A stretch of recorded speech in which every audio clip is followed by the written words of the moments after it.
Games can go through vast transformations between the time they're conceived and released. Usually though, the game that arrives on store shelves is more or less the one the developers sought to make when they first came up with the idea. This list is not about those games.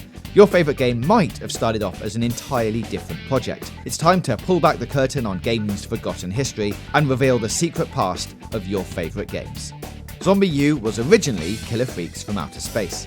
Nintendo first unveiled the Wii U at E3 2011, showing the world its entry into the next generation of consoles. Though few titles were actually shown off, Killer Freaks from Outer Space was. This was an Ubisoft-published first-person shooter about an alien invasion of Earth made by Ubisoft Montpellier, who, bonus fact, originally pitched it as an FPS where players kill rabbits, presumably because everyone, including the developers, were tired of rabbits. The game pit human survivors against creepy green alien monsters, and yet, 1 year later, Killer Freaks was nowhere to be found at Ubisoft's booth. Enter Zombiu. After a lukewarm reception at E3 2011, Ubisoft went back to the drawing board. The Killer Freaks were removed from the shooter and replaced with zombies, creating a much more serious, survival-based game.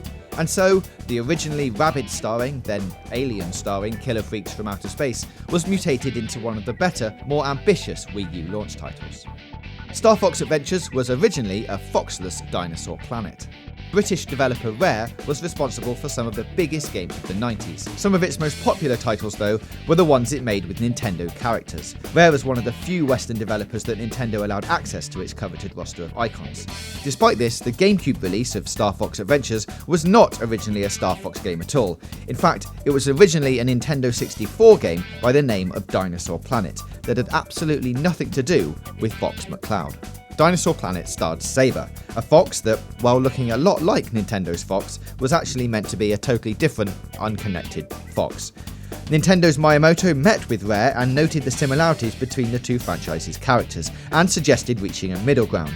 It was decided that the two IPs would be smushed together, creating Star Fox Adventures Dinosaur Planet, a GameCube game that would ultimately serve as the last one Rare would develop under Nintendo's wing. Halo was originally a third-person shooter and an RTS on Mac. You'd probably agree that Halo is to Microsoft as Mario is to Nintendo, and Mickey Mouse is to Disney. That's how it's been since Halo Combat Evolved released on the original Xbox in 2001. The innovative shooter was immensely popular and arguably responsible for the success of the Xbox in America, as well as the future success of the first-person shooter genre on consoles. But there was a time only 2 years prior to the game's release when Halo was a far different game on a totally different system. Bungie originally coupled its wagon not to Microsoft, but to Apple, and was planning on releasing Halo as a third-person shooter for the Mac. That may sound slightly crazy, but it's true. Look, here's Steve Jobs introducing Bungie co-founder Jason Jones at 1999's Macworld. Amazingly, before it was a third-person shooter, Bungie had originally planned for it to be a real-time strategy title, and this is the early footage from that game. Imagine how different things could have been if Halo ended up like this. Doom was conceived as a licensed Aliens game. Though Wolfenstein 3D was big, it wasn't until id Software released Doom that the FPS had truly arrived. It was a huge hit, thanks in no small part to its incredible graphics and original, unique setting. Fighting demons on Mars might sound like a weird idea, but it isn't nearly as strange when you consider that early in the game's development, id was in talks with 20th Century Fox to make a shooter based on the team's favourite sci-fi film, Aliens. Suddenly, the concept of fighting weird creatures on a foreign planet doesn't seem so strange. In fact, that's literally the plot of the entire franchise. That deal eventually fell through, so Doom went back to the drawing board and ended up being pretty much the same game, except, more red. Dead Space was originally a System Shock sequel. Far, far away, there exists an enigmatic mausoleum filled with monsters, and the only evidence of what happened is in audio logs scattered around the world.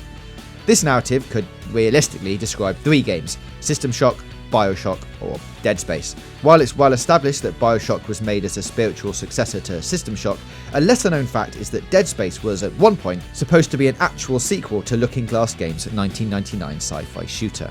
In 2006, EA's Redwood Shores studio was rumoured to be working on System Shock 3, but after the publisher found it couldn't legally publish the game, they owned the name but not the development rights, the team was forced to make an original IP instead.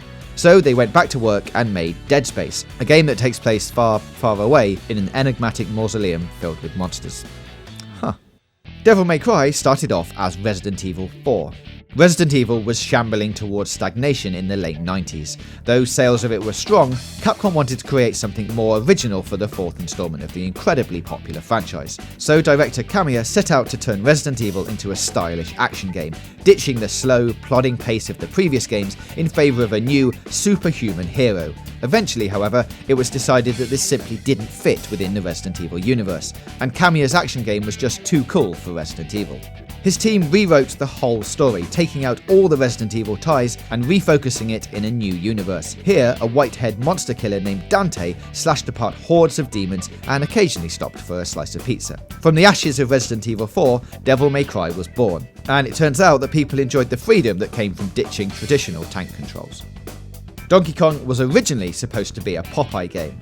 Master Chief is pretty popular. Kratos? Sure, people love that guy. And even at his worst, Sonic the Hedgehog has legions of fans, but none of those icons have anything on Mario. From his humble beginnings as Jumper Man in Nintendo's Donkey Kong, the plumber has billions of game sales under his belt. He's had his own television show, his own cereal, and even his own Hollywood movie. And guess what? He almost didn't exist. If young game designer Shigeru Miyamoto had gotten his way, Donkey Kong would have been Bluto, Pauline would have been Olive Oil, and Mario would have been Popeye. Yup, Donkey Kong, one of the most important video games ever made, was almost a licensed Popeye game. However, that deal fell through, meaning Miyamoto had to create his own characters. In other words, gaming's greatest mascot is essentially a Popeye stand-in. There is a happy ending to this story though, besides the creation of an industry icon. Miyamoto was able to eventually make his Popeye game. Dreams do come true, people. Even shit ones like that. Of course, there are many other examples of games going through crazy transformations before their launch, like 50 Cent Blood on the Sand wasn't originally going to star rapper 50 Cent. I know, right? So if you know of any others you think the world should know about, let us, and everyone else, know about it in the comments below. And don't forget to subscribe for more gaming news, reviews, previews and features right here on Games Radar Plus. Nintendo cereal system is a super part of this nutritious breakfast. Nintendo. 2 cereals in 1.